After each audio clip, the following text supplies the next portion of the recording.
By the time Special Investigator Nia Brooks smelled gasoline, the steel door behind her had already been chained shut. She stood alone inside a county emergency warehouse, surrounded by hundreds of smoke detectors that should have been installed in low-income apartments months earlier. Outside, boots scraped across gravel. Something heavy struck the wall and a thin stream of liquid slid beneath the door toward a stack of cardboard boxes. Nia raised her phone. No signal. "Chief," she called. Randall Voss answered from the other side, his voice calm enough to sound almost kind. "You should have signed the report, Investigator." A flame appeared beneath the gap. In that instant, Nia understood that the apartment fire, the stolen equipment, and the dead children had never been separate tragedies.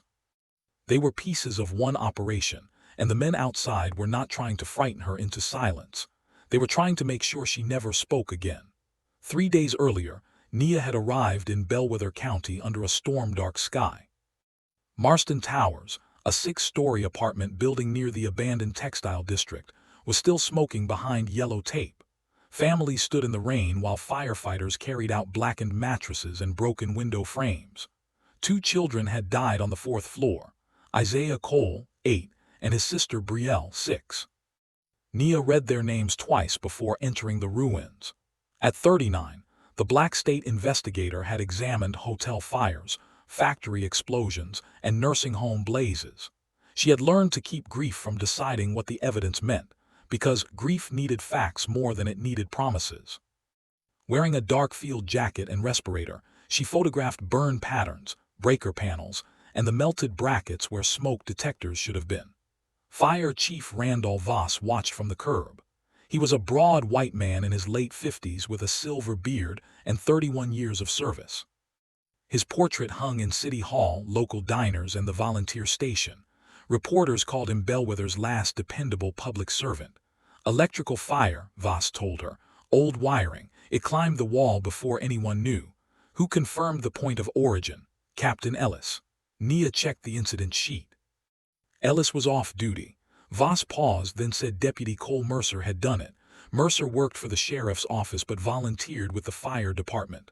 "Long night," Voss added. "Names blur. Evidence should not." His smile hardened. "State investigators always arrive after the danger and explain the fire to the people who ran into it." Nia looked at the 4th-floor windows.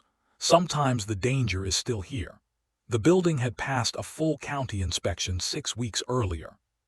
Records claimed that every alarm, exit light, and sprinkler valve had been tested. Yet in the Cole apartment, the detector bases were empty. The brackets had survived the heat, proving the devices had been removed before the fire. Nia found the same thing throughout the 4th-floor hallway. By noon, she had documented 27 empty locations and only 9 damaged alarms, all of them older than the federal units the county claimed to have installed. Voss blamed the tenants. "People stole batteries, threw away chirping alarms, and sold equipment," he said. Nia's expression did not change. "The county billed the installation. The county certified the building. I want the inventory records." Across the parking lot, a young firefighter named Owen Pike stopped coiling a hose.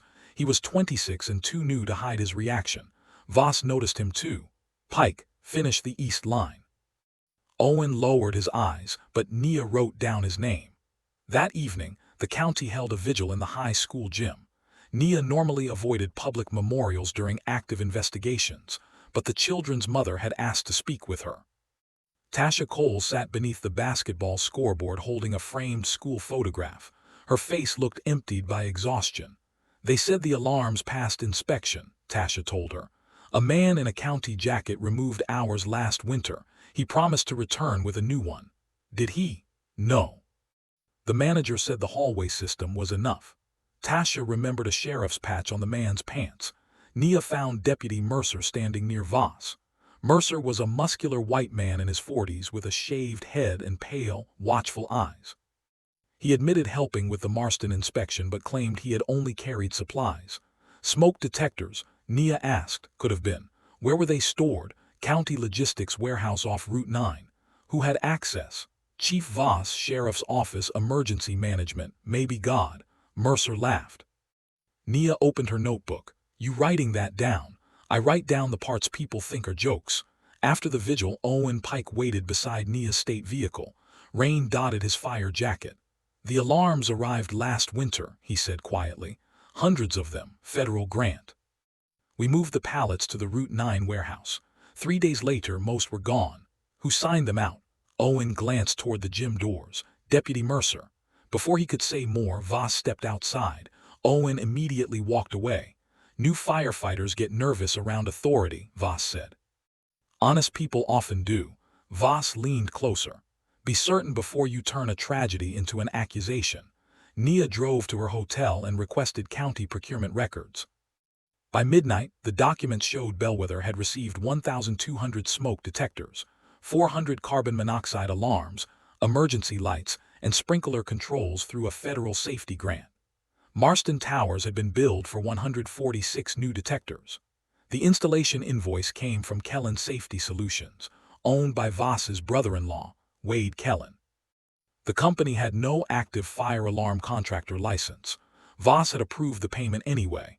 Nia called Assistant Attorney General Lee Mason, who led the state public integrity unit. "You sound angry," Lee said. "I found paperwork." Nia explained the missing equipment, the unlicensed contractor, and Owen's statement. Lee promised an emergency preservation letter and warned her not to enter the warehouse without a warrant. "The equipment can disappear before morning," Nia said. "Then photograph the road if you must, but do not cross the fence." At 2:17 a.m., Nia received a blocked call. "They're moving the pallets now," Owen whispered. "Mercer knows the state requested records. Stay home. They'll empty everything. Do not go near the warehouse." The call ended. Nia drove to Route 9 but parked nearly 200 yards away on a public shoulder. Through a long-lens camera, she saw a county box truck idling beside the loading bay. Mercer stood near the cab while Wade Kellen moved shrink-wrapped pallets with a forklift. The cartons carried the same grant code listed in the procurement file. Nia photographed the truck, the men, the license plate, and the pallets. Then Mercer looked directly toward her. The truck's headlights switched on. Nia lowered the camera and pulled onto the road. The box truck followed closely for 4 miles. When she changed lanes, it changed lanes. When she slowed, it slowed. Then a sheriff's cruiser passed the truck and moved behind her. Mercer activated his lights. Nia pulled into the bright parking lot of a closed pharmacy beneath 2 security cameras. She kept both hands visible on the wheel as Mercer approached. "Step out," he ordered. "What is the reason for the stop?" "Reckless driving. I was below the speed limit." "You crossed the shoulder line because your truck was following me." "What truck?" Nia slowly displayed her state credentials. "Special Investigator Nia Brooks. I am documenting evidence connected to a fatal fire." Mercer glanced at the badge without surprise. "That credential does not authorize burglary. I remained outside the fence. I saw you inside." "No, you did not." Mercer opened her door. "Step out now." Nia obeyed because resistance would only give him another story.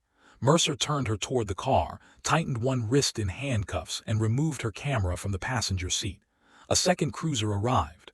Owen stepped out wearing a reserve deputy jacket over his station clothes. "What happened?" Owen asked. Mercer ignored him and opened Nia's rear hatch. For a moment, his body blocked the view. Then he reached beneath a folded emergency blanket and lifted a boxed smoke detector. The federal grant code was printed across the side. Owen stared. "Looks like the investigator took more than photographs," Mercer said. Nia felt the lie forming around her with terrifying speed. "Do not touch that box again." "Owen, record the serial number exactly as it appears." Mercer turned. "Your camera on?" "Yes." "Turn it off." "There is no lawful reason to stop recording," Nia said. Mercer stepped close to Owen. "Turn it off." Owen raised his hand toward the camera but did not press the button. Mercer locked the second cuff around Nia's wrist and announced that she was under arrest for theft of government property, trespass, and obstruction. The pharmacy cameras watched from above. At the Bellweather County Sheriff's Office, the booking deputy entered Nia's information and looked up in confusion. "State Fire Marshal's Office." "She stole evidence from a fatal fire," Mercer said. "She also tried to hit me." Owen's head lifted. Nia turned toward him. "Did you see me strike him?" Mercer answered first. "He arrived afterward." "That is not true," Owen said quietly. I did not see her strike anyone. The room went still. Sheriff Dale Bannon emerged from a back office. He was a tired-looking man in his 60s who seemed less theatrical than Voss, but no less cautious. He listened to Mercer, examined Nia's credentials, and asked whether she had entered the warehouse. "No," Nia said. "My photographs prove where I stood." Bannon held out his hand for the camera. Mercer resisted for a moment, then sealed it in an evidence bag. "I want counsel," Nia said. "I also want the pharmacy video, vehicle GPS, warehouse access logs, and Owen's body camera file preserved." Mercer gave a short laugh. "I am not directing your station," Nia continued. "I am making sure everyone remembers what I requested before evidence disappears." Then Voss walked through the doors wearing jeans and a department jacket.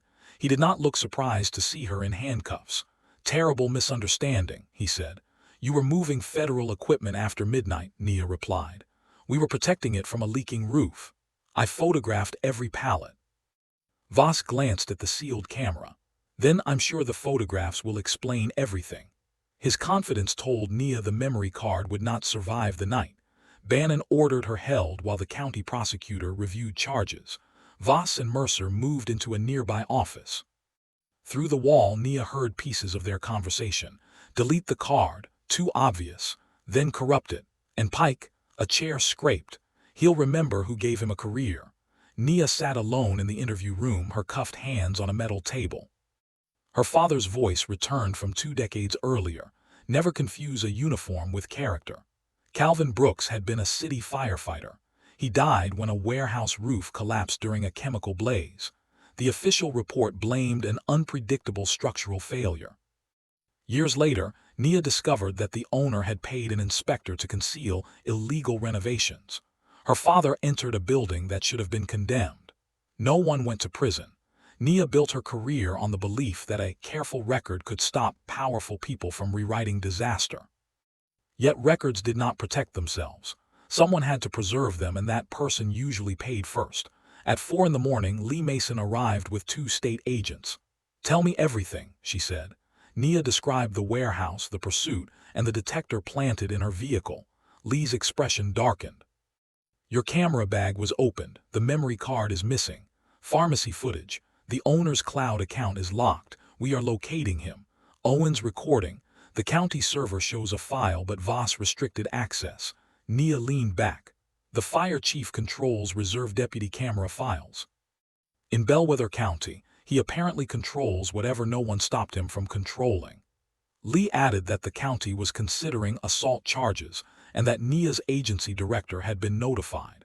An investigator accused of stealing evidence could not remain active.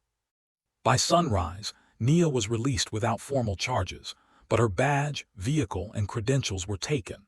News stations were already showing her booking photograph beneath the headline "State Investigator Arrested in Deadly Fire Case." The story spread faster than any correction could. Online posts accused Nia of stealing safety equipment to hide mistakes in her own investigation. A local radio host described her as an outsider attacking a beloved fire chief. By breakfast, strangers had decided they understood the case from one photograph. Nia's 17-year-old niece, Amara, saw the arrest while waiting backstage at a statewide youth leadership competition. Nia had raised her since Amara's mother entered long-term treatment 6 years earlier. She had promised to watch the speech by livestream. Instead, Amara stared at the booking photo and called 6 times. Every call went unanswered. When a teacher announced her name, she walked to the podium, saw the camera Nia was supposed to be watching through, and forgot the first line. She left the stage without speaking. Amara was sitting on the front steps when Nia reached home. "You missed it," she said. "I know. You always say showing up matters. It does." "Then where were you?" Nia showed her the bruises around her wrists. "In custody. I saw. Did you take the detector?" "No." "Did you enter the warehouse?" "No, I photographed it from the road. They said you attacked a deputy." "They lied." Amara's voice tightened. "Why would they risk all that against a state investigator?"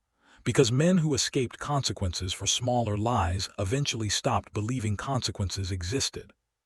Nia wanted to say it, but the investigation was now controlled by Lee's team. "I cannot explain everything yet."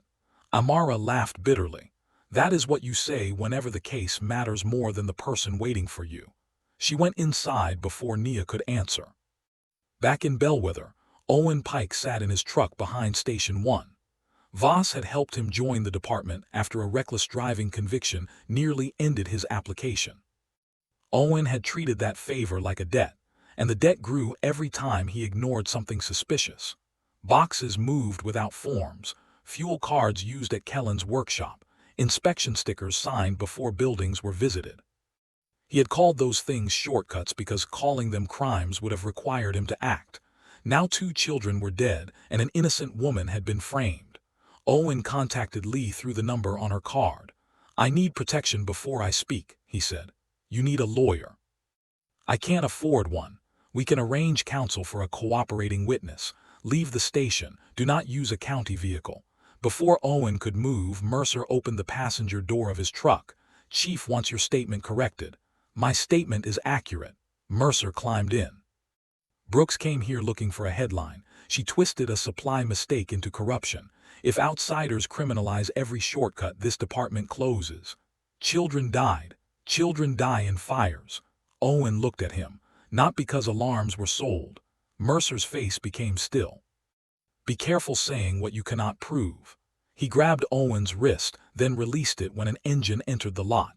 "Chief gave you a career," Mercer said. "Do not make him regret it." Owen drove away. Lee's technicians recovered his body camera file from the manufacturer's encrypted backup. Voss had deleted the county copy, but he did not know the system mirrored recordings whenever a unit connected to station Wi-Fi. The video did not show Mercer placing the detector in Nia's vehicle. His back blocked the hatch. The audio, however, captured him whispering, "Box 47." Seconds later, Voss's voice came through the radio, "Use one without the Kellen sticker." Lee played the clip for Nia in a temporary office. "Who assigned box numbers?" Nia asked. "The warehouse inventory system." "Then find box 47. Lee looked at her. "The warehouse burned at 5 this morning." Voss told reporters that lightning had caused an electrical fire. The blaze destroyed the remaining equipment, paper ledgers, and security system. "This county has suffered enough," he said before the smoking ruin. "First children die, then a state investigator steals evidence, and now our emergency supplies are gone." Nia watched from home. Voss looked sincerely wounded. That was his greatest skill. He had learned to perform the emotions people trusted.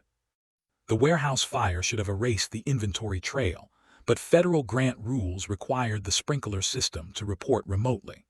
The monitoring logs showed that someone had manually disabled every valve 12 minutes before the first heat alarm. The authorization came from Voss's account, using a county tablet located inside his vehicle. Voss claimed his password had been stolen. The sabotage was clear, but Lee still needed proof of the larger theft operation. A search of Kellen's safety solutions produced an empty office, shredded invoices, and evidence that Wade Kellen had fled. Mercer remained on duty because Sheriff Bannon refused to suspend him without an indictment. Then Tasha Cole called Nia. Before the fire, Isaiah had been filming a school project about community helpers. A scorched tablet recovered from the apartment still contained part of the video. It showed Owen, Mercer, and 2 men carrying new detector boxes through the Marston Towers lobby. At first, the footage appeared to support the official installation record. Then, Isaiah followed them toward the loading entrance. The camera recorded Mercer carrying the same unopened boxes back outside and stacking them inside a Kellen Safety Solutions van. The timestamp matched the date on the invoice claiming every unit had been installed. Nia watched the video twice. Isaiah had unknowingly recorded his own building being stripped of equipment that might have saved him. "We have Mercer and Kellen," Lee said. "Voss will call them rogue employees.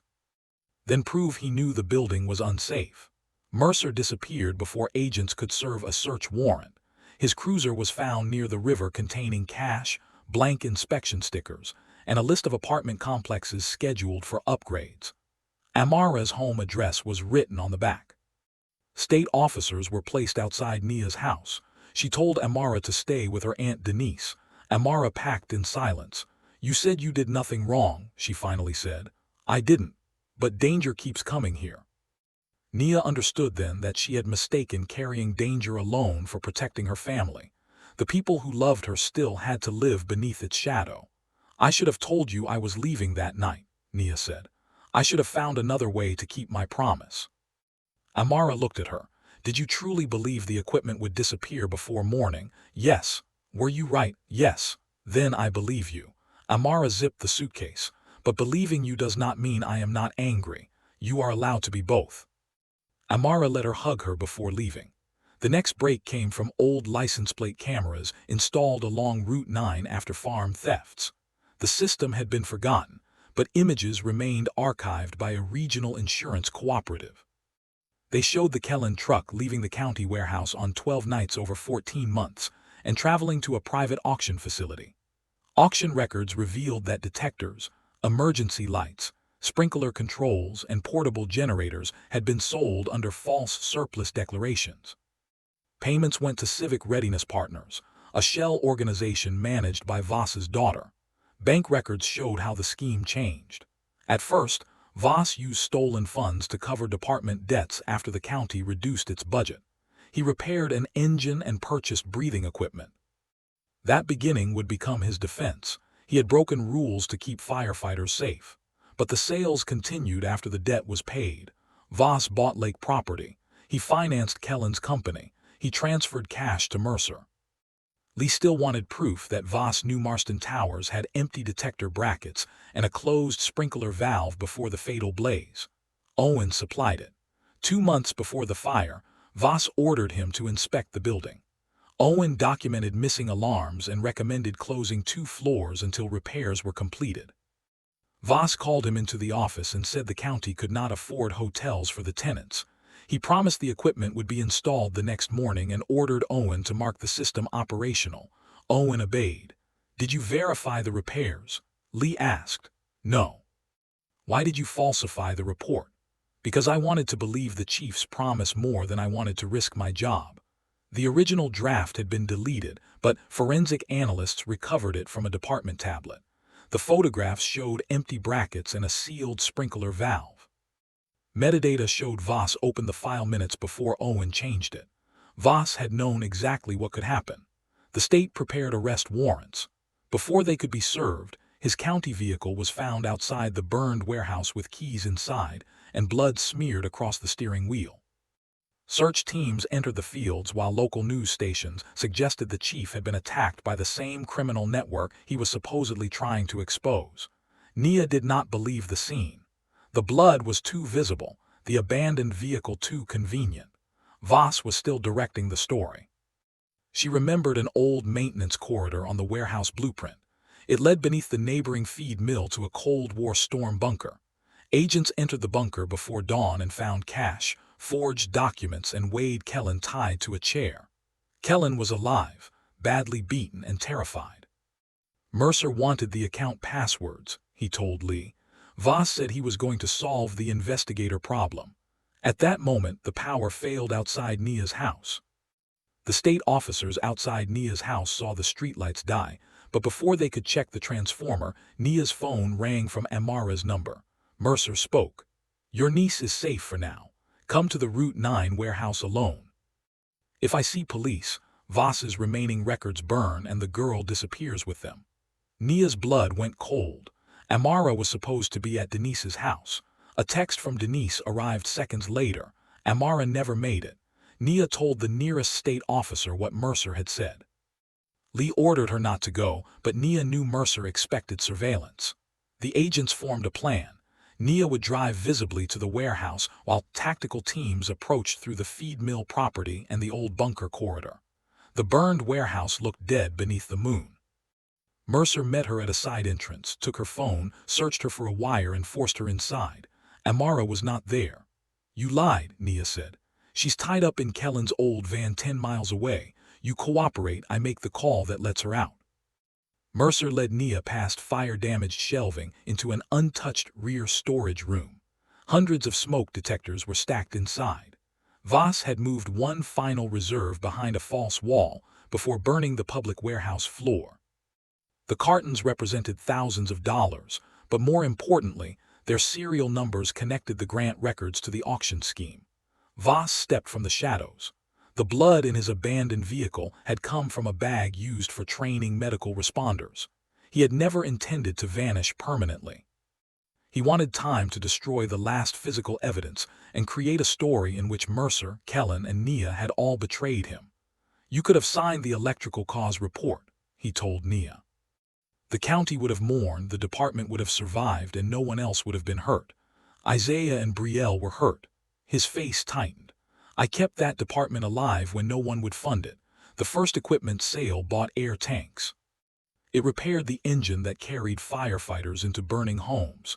And the lake property." Voss looked away for half a second. "After everything I gave this county, I stopped apologizing for taking something back." Nia saw Mercer pour gasoline along the wall. "You are going to burn the evidence with me inside." Voss's voice became almost gentle. "The public already believes you stole from the warehouse. You came back to destroy what remained. Mercer tried to stop you. Tragic, but understandable. Mercer chained the steel exit door from outside."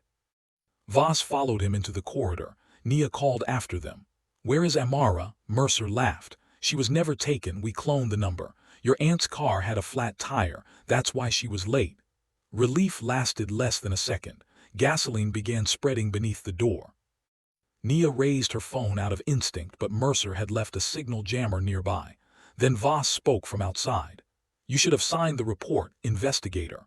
A flame appeared beneath the gap. Nia grabbed a metal shelving brace and smashed the nearest fire alarm housing. Nothing happened. Voss had disabled the building system. The flames climbed the cartons quickly. Smoke rolled toward the ceiling. Nia wrapped her jacket around her face and searched the room, remembering the old blueprint. The false storage wall covered part of the maintenance corridor, but the opening had been sealed with plywood and steel racks. She pulled until her hands bled. The rack shifted only inches. Outside, Mercer heard movement in the feed mill. "Someone's here." Voss cursed. The tactical team had reached the bunker passage, but a welded gate blocked them. Owen Pike arrived with the agents. He remembered a ventilation shaft used during fire drills and led 2 officers to the warehouse roof. Below them, smoke pushed through a narrow exhaust cap.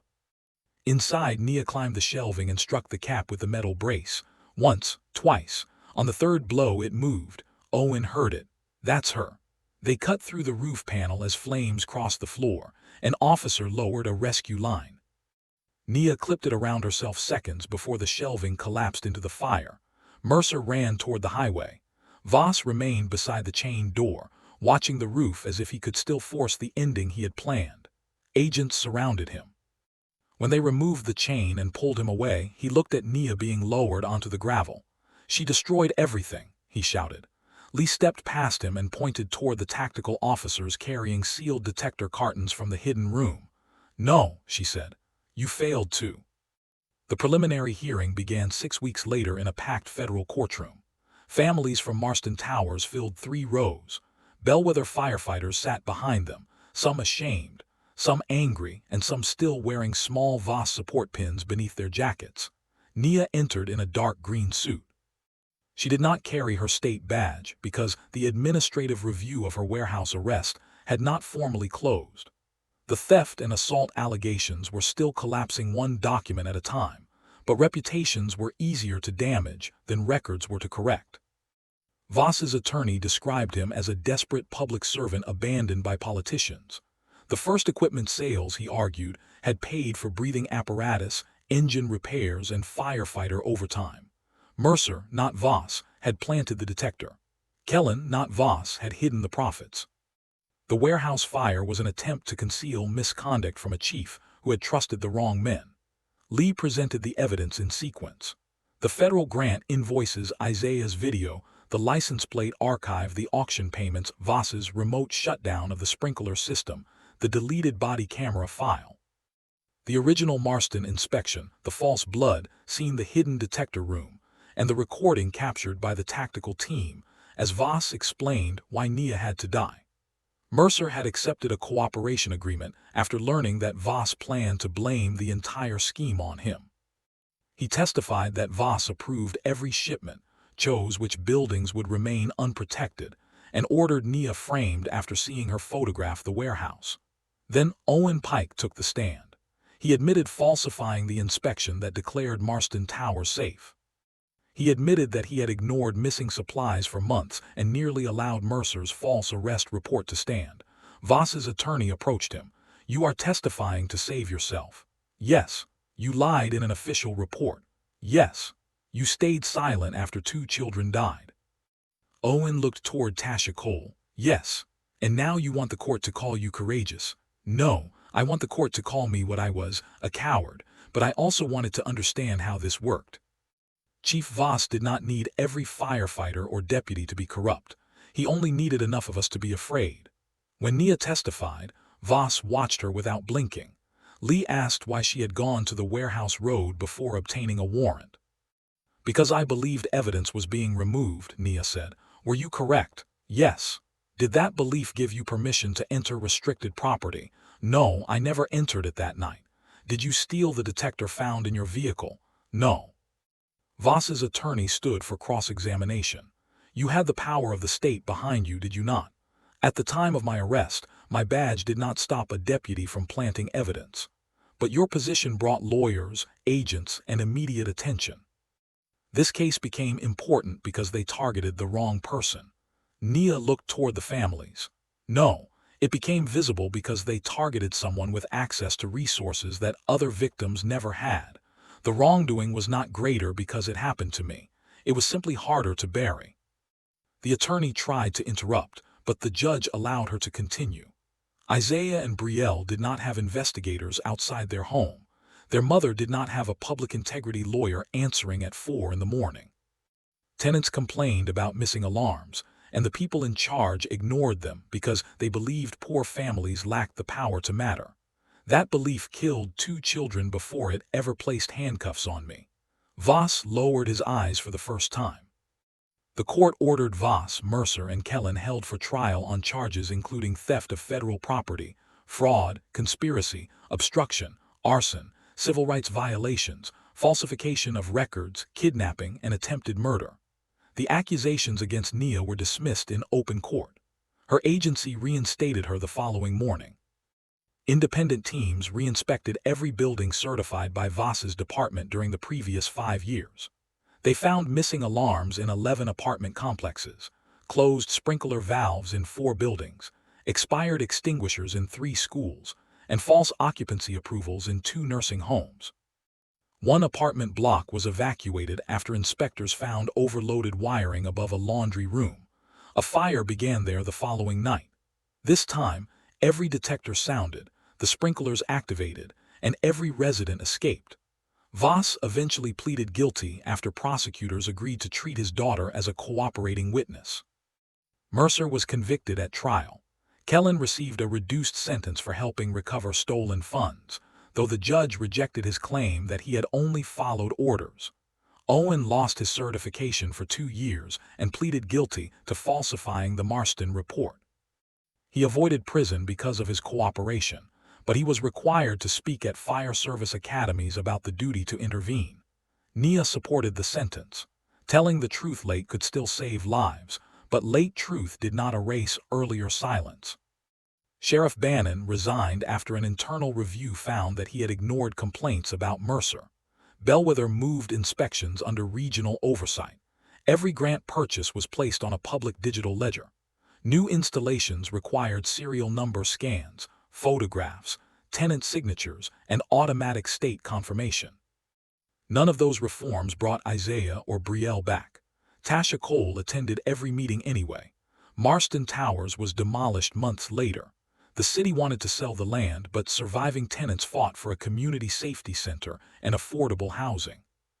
Nia helped them prepare grant applications, review contracts, and challenge hidden fees. She did not take the microphone unless residents asked.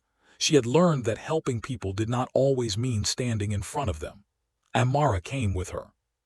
Their relationship did not return to exactly what it had been before the arrest. It became more honest. Nia admitted when work frightened her. Amara admitted when fear became anger. They stopped pretending love required either of them to be unhurt. On the day the new safety center opened, Amara stood at a podium inside the bright main hall. Nia sat in the first row, exactly where she had promised to be. Amara delivered the speech she had been unable to give months earlier. "My aunt taught me that showing up matters," she said. "I used to think that only meant never missing a ceremony or never breaking a promise. Now I know it also means showing up when the truth is expensive. It means staying when silence would protect you." Near the entrance, 2 brass plaques carried Isaiah and Brielle's names. Beneath them stood shelves of free smoke detectors for local families.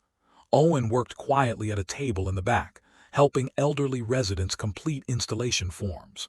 He did not ask anyone to forgive him. Outside, children practiced following illuminated exit signs while firefighters demonstrated alarms. A little boy pressed the test button on a detector. The alarm sounded sharp and loud. Every adult in the room went silent for a moment. Then the boy laughed. Amara joined Nia near the doorway. "Do you still hear Grandpa in places like this?" Nia looked at the firefighters checking serial numbers, the residents receiving equipment, and the red alarm lights flashing exactly as they were supposed to. "Sometimes." "What does he say?" Nia thought of Calvin Brooks entering a building that should have been condemned. She thought of Isaiah's camera, Owen's fear, Mercer's planted box, and Voss standing before reporters while pretending grief belonged to him. "He says the uniform is only the promise," Nia replied. "The person wearing it still has to keep it." Across the street, workers activated the final emergency siren on the center's roof. For years, Bellweather had trusted one respected man to decide what counted as safety, what counted as truth, and whose complaints counted at all. That era ended not because the system had worked perfectly, but because evidence survived, witnesses finally spoke, and the people who had been ignored refused to disappear. Voss had targeted Nia because he believed discrediting one black investigator would protect everything he had built. He had mistaken her isolation for weakness, fear for loyalty, and silence for innocence. The new siren sounded across the neighborhood. This time everyone heard it.